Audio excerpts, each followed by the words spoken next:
आज जिस पर्सनालिटी की हम बात करेंगे ये इतने ज़्यादा हैंडसम है कि 50 की उम्र में भी 18 साल की लड़कियों को इन पर क्रश है। ये नॉन फिल्मी बैकग्राउंड से है, कंट्रोवर्सीज नहीं करते हैं, सिर्फ अच्छे काम में बिलीव करते हैं। इन्होंने बॉलीवुड की मास्टरपीस फिल्मों में काम किया है, अच्छी परफॉर्मेंस दी है।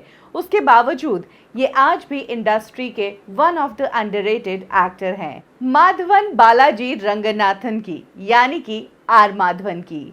आर माधवन की लाइफ से जुड़ी वो बातें मैं आपको बताऊंगी जो आपने शायद ही सुनी होगी। कब आर माधवन एयरफोर्स पायलट बनते बनते रह गए, क्यों अपने करियर के पीक पर आने के बावजूद आर माधवन ने लिया 3 साल का ब्रेक, और कैसे इंडस्ट्री ने मसाला फिल्मों के इस दौर में रोमांटिक हीरो की जगह एब्स वाले हीरोज को चूज किया, और इसीलिए आर माधवन कहीं खो से गए।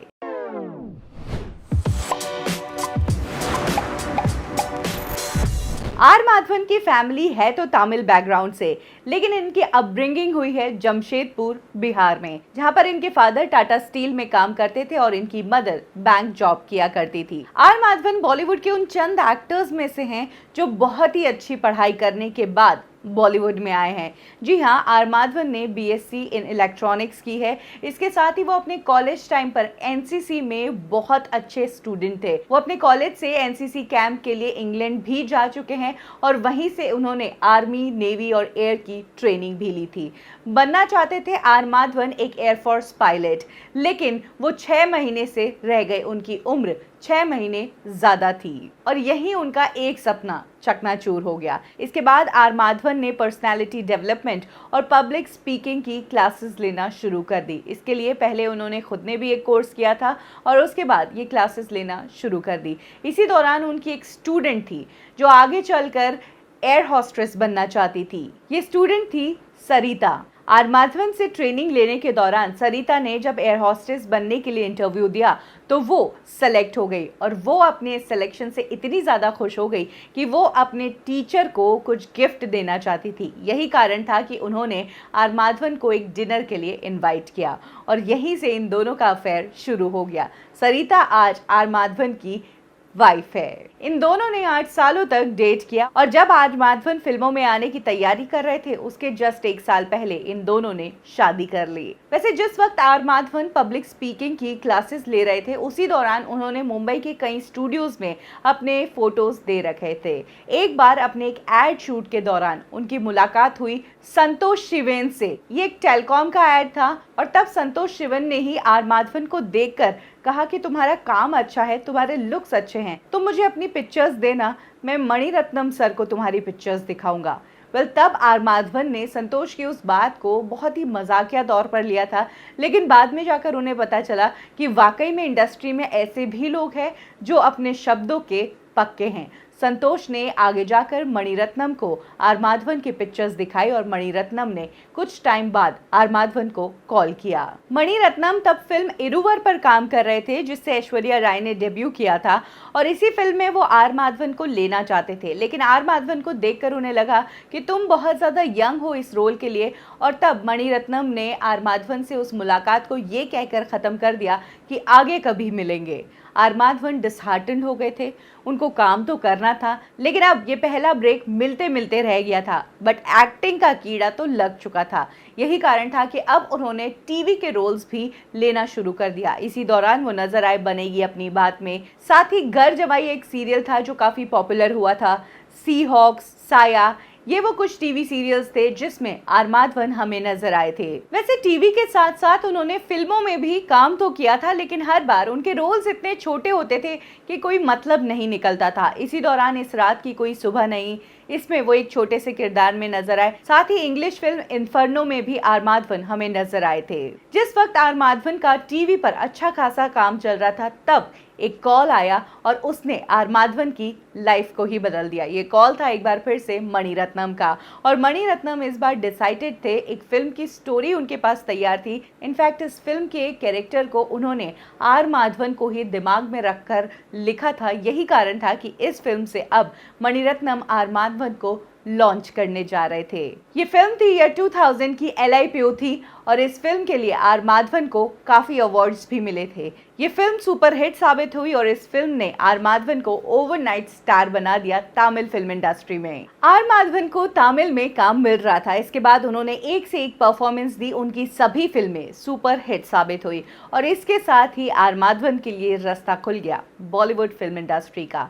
इस दौरान वो नजर आए फिल्म रहना है तेरे दिल में और इस फिल्म ने हर एक इंसान के दिल में जगह बना ली।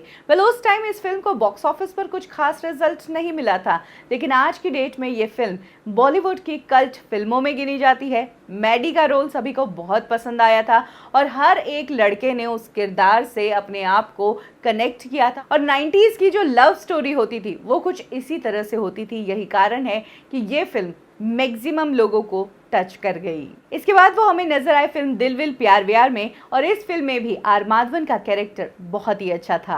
आर माधवन बॉलीवुड की फिल्मों में काम तो कर रहे थे, लेकिन यहाँ पर उन्हें मल्टी हीरो फिल्म्स मिल रही थी, इसीलिए आर माधवन ने डिसाइड किया था कि जहाँ से उन्हें अच्छा रिस्पॉन्स मिल रहा है वो ज्यादातर काम वही करेंगे। और आर माधवन को तमिल इंडस्ट्री से बहुत अच्छा रिस्पॉन्स मिल रहा था, उनकी हर एक फिल्म में उनकी परफॉर्मेंस की तारीफ हो रही थी, बड़े बड़े डायरेक्टर्स के साथ वो काम कर रहे थे और मणिरत्नम से भी उनकी काफी अच्छी बॉन्डिंग हो गई थी। ईयर 2006 में आर माधवन हमें नजर आए एक बेहतरीन फिल्म का हिस्सा बने।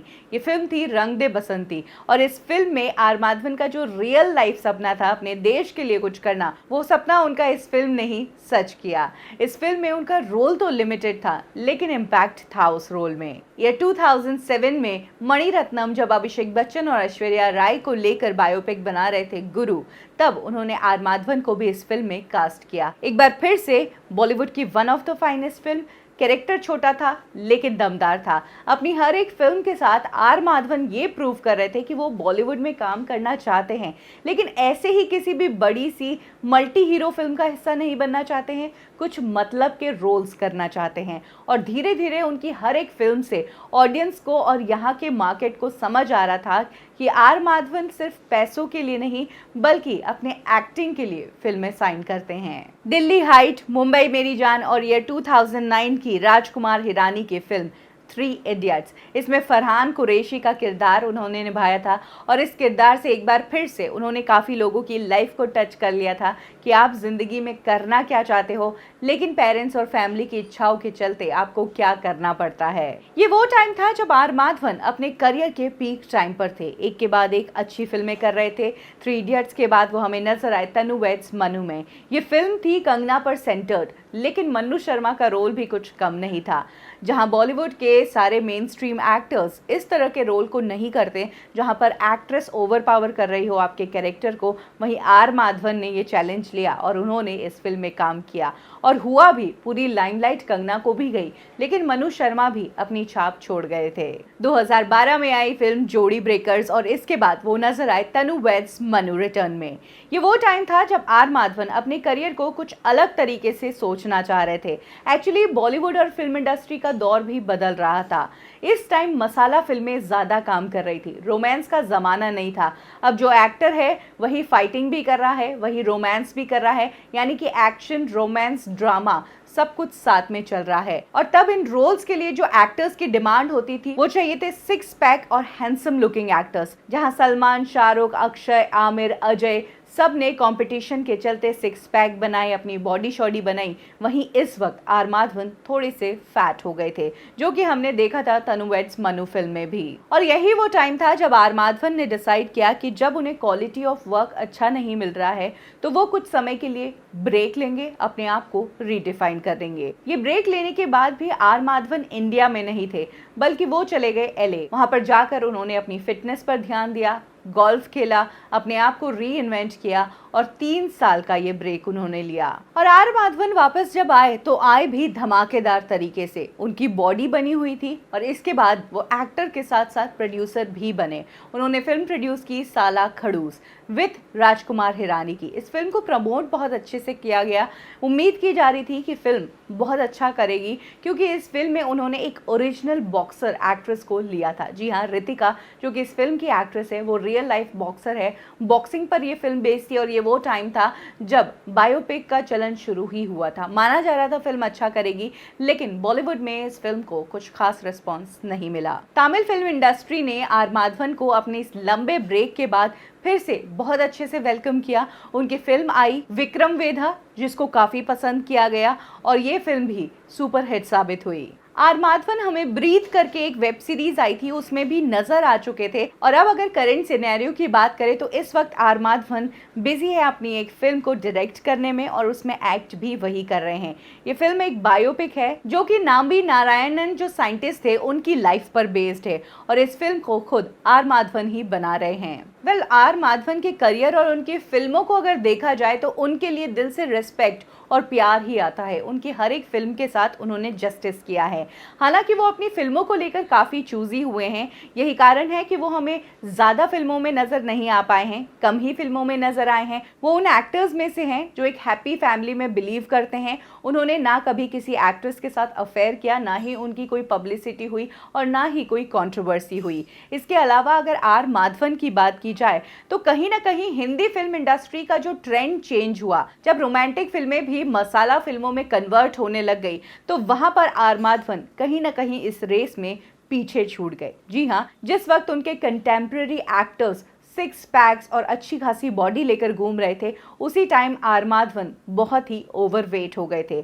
हालांकि उन्होंने अपनी इस चीज़ को सुधारने की कोशिश भी की, लेकिन इसमें उन्होंने 3 साल लगा दिए। जहां पर हम देखते हैं आमिर खान जैसे एक्टर को, जो कि दंगल की शुरुआत में हमें बहुत मोटे दिखते हैं और दंगल खत्म होते होते आमिर खान फिर से स्लिम हो जाते हैं। यानी कि एक फिल्म के शुरू होने से खत्म होने तक उन्होंने पूरा अपने आप को ट्रांसफॉर्म कर दिया। वहीं सेम चीज़ के लिए आर माधवन ने 3 साल ले लिए। 3 साल का गैप इस ग्लैमर की इंडस्ट्री में बहुत लंबा गैप हो जाता है।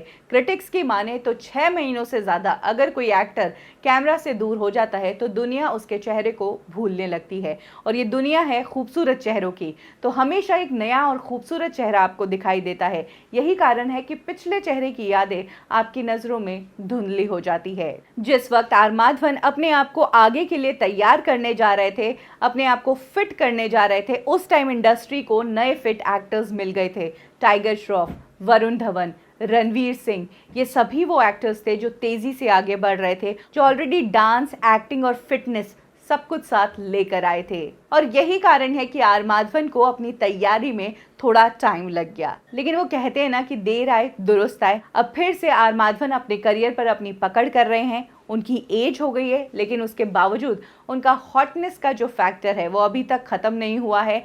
आज भी आर माधवन अगर अपनी कोई शर्टलेस पिक्चर पोस्ट करते हैं तो 18 साल की लड़कियां भी उन्हें प्रपोज करती नजर आती है। आर माधवन इतने बेहतरीन एक्टर होने के बावजूद इतनी कम फिल्मों में नजर आए, इसके 2 कारण हो सकते हैं। एक तो वो बहुत ज़्यादा चूजी है, या फिर इस बॉलीवुड ने ही उन्हें अंडररेट कर दिया, जैसे कि बॉलीवुड अक्सर करता आया है। आपको क्या लगता है, आर माधवन से ऐसी क्या गलती हो गई कि वो उतनी ज्यादा फिल्में नहीं कर पाए जितनी वो करने के हकदार है? अपने आप को टाइपकास्ट करके रखना, यानी कि रोमांटिक हीरो तक ही सीमित रखना, खुद को पैसा कमाने की मशीन ना समझकर एक्टर समझना, सिर्फ पैसे के लिए काम नहीं करना, रोल्स के लिए बहुत ज्यादा चूजी होना, या फिर किसी कंट्रोवर्सी और किसी खेमे का हिस्सा नहीं होना।